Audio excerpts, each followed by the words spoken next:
Fly Me to the Moon, the brand new Apple Plus movie that is exclusively in theaters right now, which is, I will say this, Apple is doing the right thing, which is put your movie in theaters. If it's bad or good, doesn't matter. It adds the prestige attached to it. It adds the realness to the average Joe. Because sadly, if it, for just a straightforward streaming film, the average Joe doesn't treat that as real film. I know, as unfairly as it sounds, it doesn't have the prestige.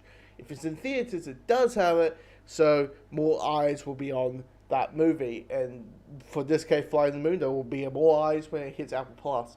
So I'm like, business wise, Apple's doing a very smart job with it. Now, with this movie, I was like, I saw the trailer for it, thought it was kind of neat, this like little rom-com thing.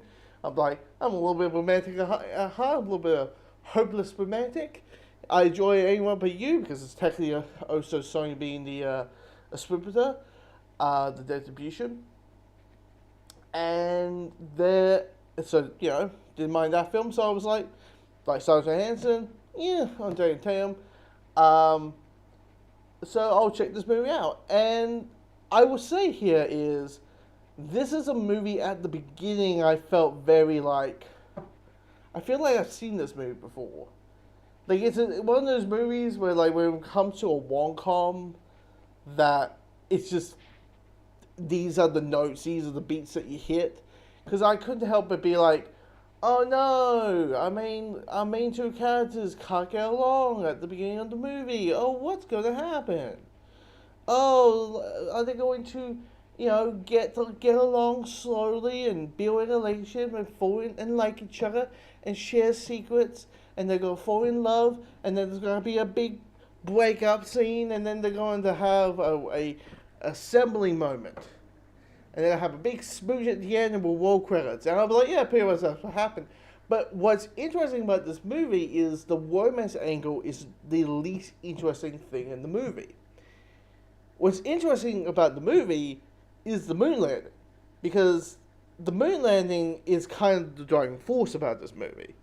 That it's all about, it's about literally the government saying, hey, we want to dangle some keys, right? We want to jangle some keys at the world, saying, forget about the Vietnam War, forget about the Vietnam War. Moon landing. Because they're like, we want to have a moon landing by the end of the year. And they got 12 months left to make that promise. So, what the government decided to do is hire Scarlett Johansson's character, Kate, who is going to market the moon landing, market NASA. And you got Cole, who's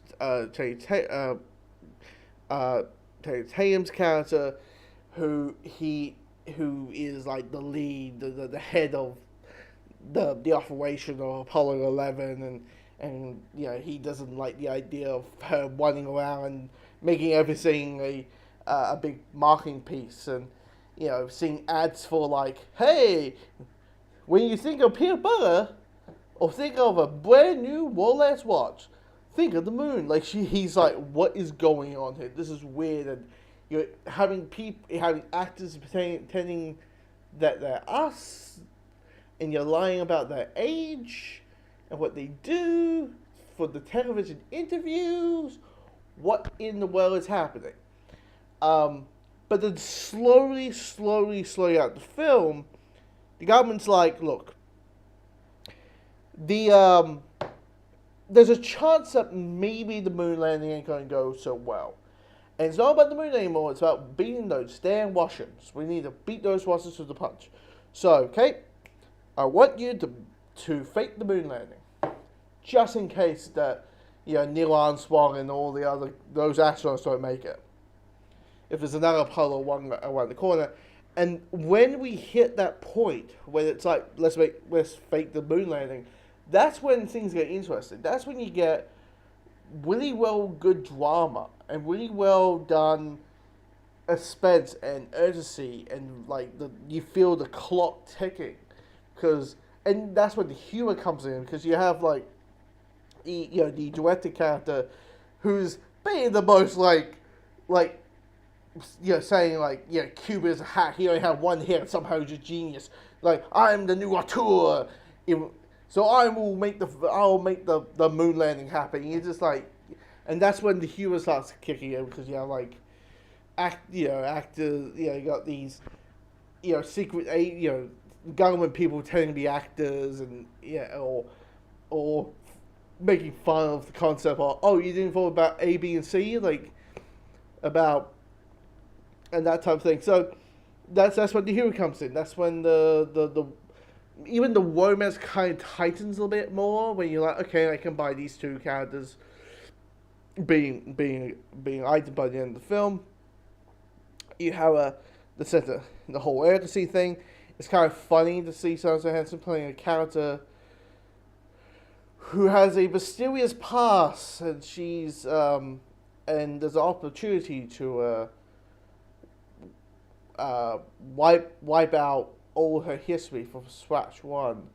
There's way in her lecture, and Kate would like to wipe it out. It's like instead of being a Russian spy, it's like a con artist. Anyway, yeah, it's probably like she plays a con artist. But but by the end of the movie, I'm like, you know what? I enjoyed it. I liked it. This is a good time.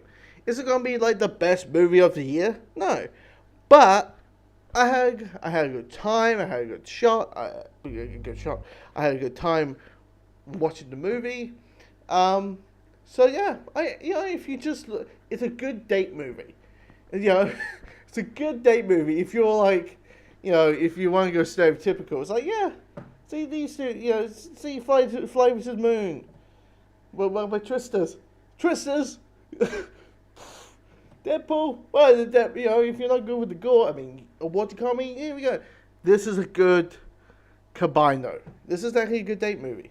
So, anyway, if you've seen the movie, comment below. Let me know your thoughts.